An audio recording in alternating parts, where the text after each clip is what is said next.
په ځمکه مې دا بعضې خلک نه پرېږدي خدایه، دا بعضې خلک ما صادرې پورې راځي. زه چې په نشه کې یم زه د پښتون غم سکمه، ته مې انتظار کوه یا ساقي راځم سکمه. نن راته څه مه وایه، نن لږ شانتي کم سکمه. نظم څه داسې دی چې تا میکده کې څکلي او ما کعبه کې څکلي، خوند یې جدا جدا دی، رنگ یې جدا جدا دی. تا خو بلها څکلي دي، ته به یې دلته وڅکي، دلته یې هم څکمه زه، هلته یې هم څکمه زه. زه د شفا دپاره او ته د مستۍ دپاره. د چا بچو د چا انګور له زندګي تباه کی، دشمني څه د خو ټول کور له زندګي تباه کی. او په ماشوموالي رشتې مه کوئ، الله ته ګورئ، رونه د ګل په شانتې خور له زندګي تباه کی. السلام علیکم ګرانو کتونکو، واجد علي یم، طیب فرهر زمونږ تر څنګه دی، نو راځئ چې ملاو شو سره. السلام علیکم جی. وعلیکم السلام ورحمت الله وبرکاته. واجد علي صاحب چې تاسو زمونږ تر خوا راغلی ډېره ډېره مننه، او موږ هم د خپل پروګرام جوګه وګرځولو، د دې لایق مو ګرځولو، نو ډېره ډېره مننه. آباد اوسئ. ستاسو هم یو جهان مننه. بهر خلک چې کوم دي هغه هم تاسو پیژنئ، نو خپل لنډ شان پیژنګلو دوی سره وکړئ. د باسین صاحب یو شعر را یادېږي چې کومې څوک د شخصیت حدونه ګوري، زما پن زما د فکر ترجمان دی. نو زه به درته دا ووایم چې زه د ضلع چارسدي یعنې د شمالي اشنغر اوسېدونکی یم، او په سور کمر دلاور کلي کې پاتې کېږم. دغه مې لنډه پیژنګلو ده، بهر خواري مزدوري کوو، بس اوس راغلي یو همدا کلي کې یو. نو غوښتل مې چې واجد صاحب سره زه هم میلاو شم، ستاسو هم خواهش وو. نو ډېره ډېره مننه کوم. آباد اوسئ، الله م قدر وکړه. خوشحاله اوسئ. طیب فرهر صاحب که څه نوي لیکل هم کړي، نو د اریچن ټي وي مینوالو ته تاسو ډالۍ کوي.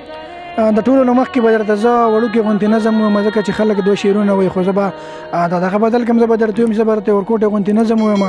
نظم څه داسې دی چې تا میکده کې څکلي او ما کعبه کې څکلي، خوند یې جدا جدا دی، رنگ یې جدا جدا دی.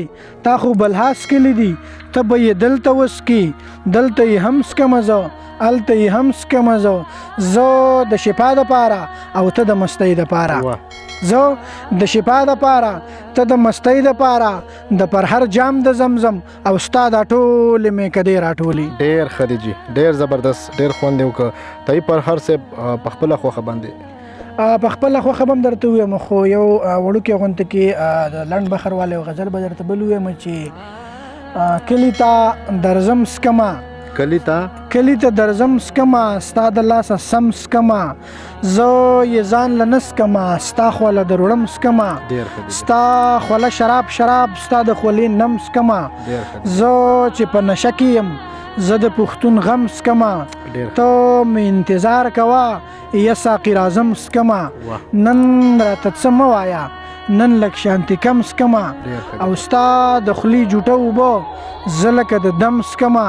او زه پر هر هم ستا غوندې لږ لږ په ماتم سکمه، لږ لږ په ماتم سکمه. ډېر ښه دی جي، ډېر زبردست. فرهر صاحب واقعي ده چې تاسو ښه لیکل کړي دي، د اریچن ټي وي څومره مینوال دي هغوی ته په خپله خوښه ډالۍ کې چې ټول خوشحاله شي. مننه واجد علي صاحب، دا د تاسو ته او ستاسو د اریچن ټي وي ټولو مینوالو ته ډالۍ وي.